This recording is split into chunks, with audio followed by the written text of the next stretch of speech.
ওম নমো ভগবতে বাসুদেবায় নমঃ। জয় শ্রীকৃষ্ণ। রাধে রাধে। নমস্কার বন্ধুরা আশ্বিন মাসের শুক্লপক্ষের একাদশীর নাম পাশাঙ্কুশা একাদশী। এই পাশাঙ্কুশা একাদশী কবে পালিত হবে? বন্ধুরা, ধর্মীয় ধারণা অনুযায়ী পাপের স্বরূপ হাতিকে উপবাসের পূর্ণরূপী অঙ্কুশের দ্বারা ভেদ করা হয় বলে এই তিথির নামকরণ হয় পাপাঙ্কুশা বা পাশাঙ্কুশা একাদশী। এই পবিত্রতম দিনে মৌন থেকে শ্রী হরিবিষ্ণুর আরাধনা করলে জীবনের শুভ ফল লাভ করা যায়। এই পবিত্রতম দিনে নিয়ম মেনে শ্রী হরিবিষ্ণুর পুজো করলে জীবনের সমস্ত মনস্কামনা পূরণ হয়। এই একাদশী ব্রত উপবাস পালন করলে সেই ব্যক্তি বৈকুণ্ঠ ধাম লাভ করেন। এছাড়াও বন্ধুরা বলা হয়, যদি আপনি কোনো কারণে একাদশী ব্রত পালন করতে নাও পারেন, তাহলে সেক্ষেত্রে আপনি কেবলমাত্র একাদশী ব্রত কথাটি শ্রবণ করে শ্রী হরিবিষ্ণুর উদ্দেশ্যে ওই দিন যদি একটি ঘিয়ের প্রদীপ প্রজ্বলন করতে পারেন, তাতেও এই একাদশী ব্রতের পূর্ণ ফল অনেকাংশে লাভ করবেন। তাই বন্ধুরা, এই আশ্বিন মাসের শুক্লপক্ষের পাশাঙ্কুশা একাদশী আপনারা কবে পালন করবেন? দেখুন, একাদশী ভৌতিক জগতে বসবাসকারী দুঃখী শরীর ও মনের রোগব্যাধি দূর করার জন্য পরম ঔষধরূপে সৃষ্টি করা হয়েছে। তো বন্ধুরা, এমনই পরম কল্যাণকারী একাদশী তিথি আবারও আসতে চলেছে, আর সেই একাদশীর নাম পাশাঙ্কুশা একাদশী। এই পাশাঙ্কুশা একাদশী কবে পালিত হবে এবং কোন দিনে এই পাশাঙ্কুশা একাদশীর ব্রতটি আপনারা পালন করবেন, তা অবশ্যই আজ আপনারা শ্রবণ করবেন। এই একাদশী ব্রত পালনের ফলে জীবনের সর্বপাপ থেকে মুক্তি পাওয়া যায়। তাই বন্ধুরা, এই পাশাঙ্কুশা একাদশী তিথিতে ভগবান শ্রী হরিবিষ্ণুর আরাধনা করলে জীবনের সবথেকে বড় সংকট দূর হয় এবং সকল পাপ থেকে মুক্তি পাওয়া যায়।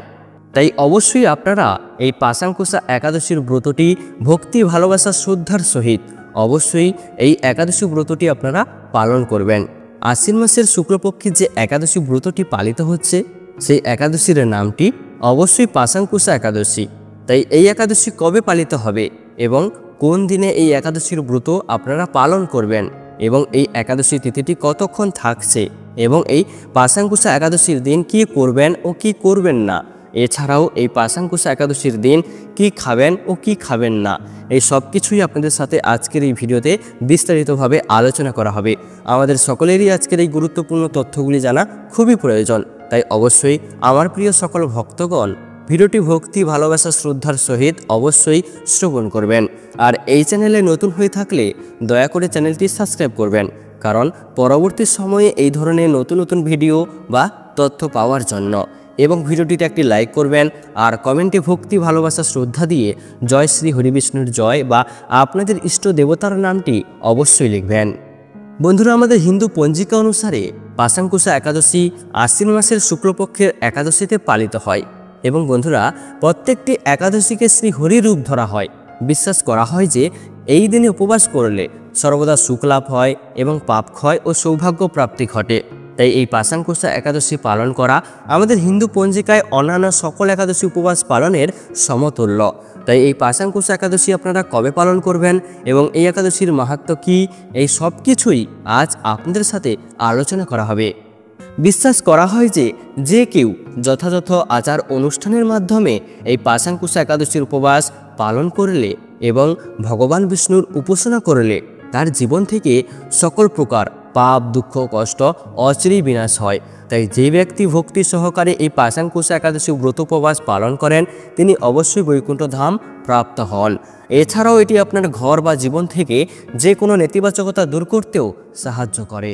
হিন্দু ধর্ম অনুসারে নারী পুরুষ নির্বিশেষ 8 থেকে 80 বছর বয়সের যে কোনো ব্যক্তির ভক্তি সহকারে পবিত্র একাদশী ব্রত পালন করা অতি অবশ্যই কর্তব্য। একাদশী ব্রত পালন করে একাদশী মাহাত্ম্য পাঠ ও শ্রবণ করলে শ্রী হরির কৃপা লাভ করা সম্ভব এবং জীবনে সৌভাগ্যের অধিকারী হওয়া যায়। আমাদের সনাতন ধর্মে এই পাশাঙ্কুশা একাদশীকে হিন্দু দেবতা ভগবান শ্রী বিষ্ণুর আশীর্বাদ লাভের জন্য সবচেয়ে শুভ দিন বলে বিবেচনা করা হয়। তাই এই দিনে ভগবান বিষ্ণুর উপাসনা করলে জীবনের সর্বপাপ থেকে মুক্তি পাওয়া যায় এবং জীবনে সমৃদ্ধি আসে এবং একজন ব্যক্তি মানসিকভাবে শক্তিশালী হয়। তাই এই পাশাঙ্কুশা একাদশী পালিত হবে এই বছর। পাশাঙ্কুশা একাদশী 2025 সালে পালিত হবে 16ই আশ্বিন 3রা অক্টোবর শুক্রবার। তাই আপনারা অবশ্যই শুক্রবার এই পাশাঙ্কুশা একাদশী উপবাস পালন করবেন।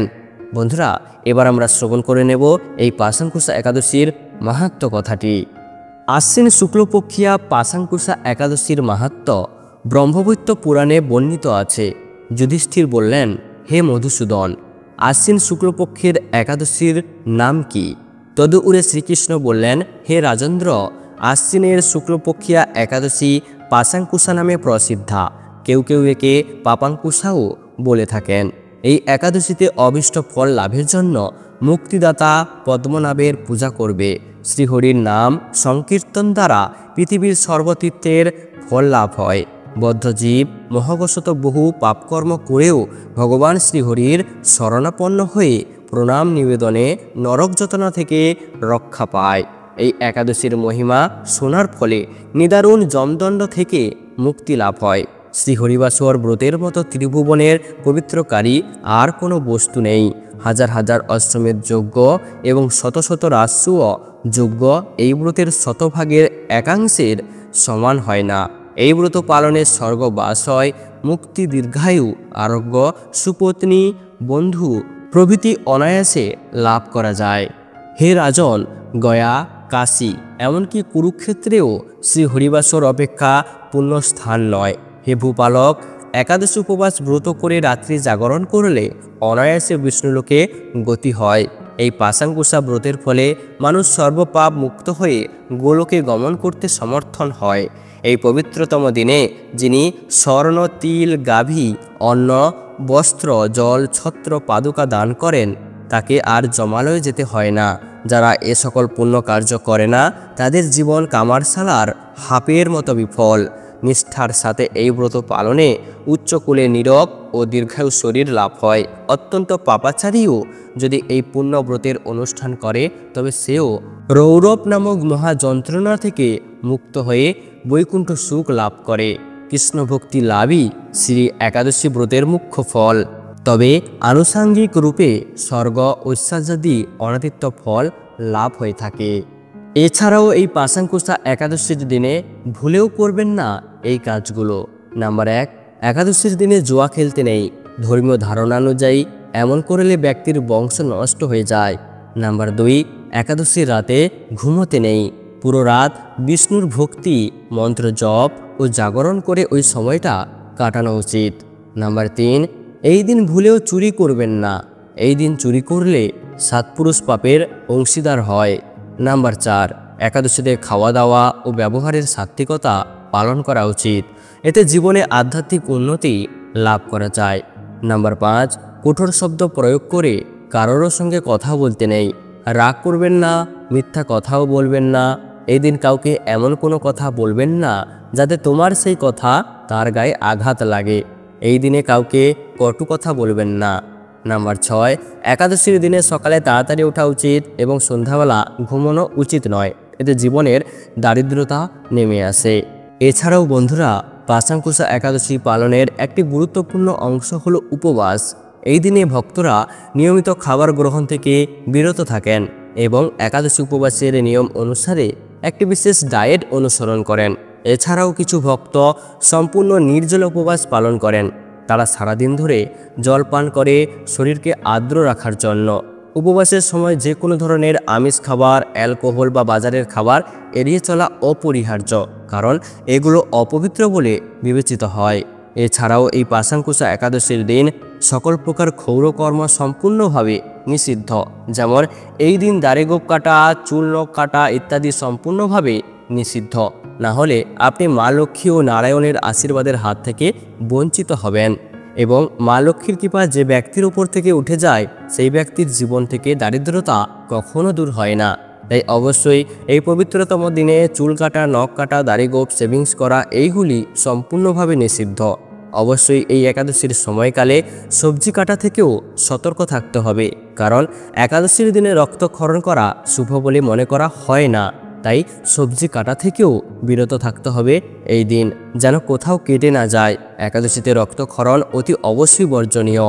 এই একাদশী ব্রত পালনে ধর্ম, অর্থ, কাম, মোক্ষ আদি বহু অনাতীত ফলের উল্লেখ শাস্ত্রে থাকলেও শ্রীহরির ভক্তি বা কৃষ্ণপ্রেম লাভই এই ব্রত পালনের মুখ্য উদ্দেশ্য। সকল কৃষ্ণ ভক্তগণ শ্রীহরির সন্তোষ বিধানের জন্যই এই ব্রত পালন করেন। এছাড়াও অবশ্যই মনে রাখতে হবে যে এই পাশাঙ্কুশা একাদশীর দিন পঞ্চরবি শস্য বাদ দিয়ে আপনারা ফলমূল ইত্যাদি গ্রহণ করতে পারেন। তাই অবশ্যই এই পাশাঙ্কুশা একাদশীর আগের দিন দশমীতে সূর্যাস্তের পর খাদ্য গ্রহণ করবেন না। এই দিন আপনারা ব্রহ্ম মুহূর্তে ঘুম থেকে উঠে অবশ্যই স্নান করবেন। স্নান করার পর পারলে অবশ্যই হলুদ বস্ত্র পরিধান করবেন, কারণ ভগবান বিষ্ণুর প্রিয় রং হলুদ। তাই এই দিনে হলুদ রঙের বস্ত্র পরিধান করলে জীবনের শুভ ফল লাভ করা যায় এবং ভগবান বিষ্ণুর স্নানের পর তাকে পোশাক, ফল, ফুল, হলুদ, চন্দন, অক্ষত সহ সমস্ত পূজার উপকরণ অবশ্যই অর্পণ করুন। এরপর ভগবান বিষ্ণু ও দেবী লক্ষ্মীর পূজা করুন এবং ভগবান বিষ্ণুর সহস্র নাম অতি অবশ্যই পাঠ করুন এবং ভগবান বিষ্ণুর মন্ত্রগুলি জপ করুন। এরপরে ভগবান বিষ্ণুর চল্লিশা পাঠ অবশ্যই করুন এবং একটি ঘিয়ের প্রদীপ ভগবান বিষ্ণুর সামনে অবশ্যই জ্বালান এবং ভগবান বিষ্ণু ও দেবী লক্ষ্মীর আরতি করুন। সর্বশেষে পুজোর সময় কোনো ভুল ত্রুটি হয়ে থাকলে সেই ভুল ত্রুটির জন্য ক্ষমা প্রার্থনা অবশ্যই করুন। এরপর পরিবারের সকল সদস্যদের মধ্যে প্রসাদ অবশ্যই বিতরণ করুন এবং নিজেও খান। তো বন্ধুরা, আপনারা অবশ্যই এই পবিত্রতম দিনে এই নিয়মগুলি অবশ্যই মেনে চলবেন। তো বন্ধুরা, ভিডিওটি আজ এই পর্যন্ত। ভিডিওটি দেখে ভালো লাগলে একটি লাইক অবশ্যই করবেন।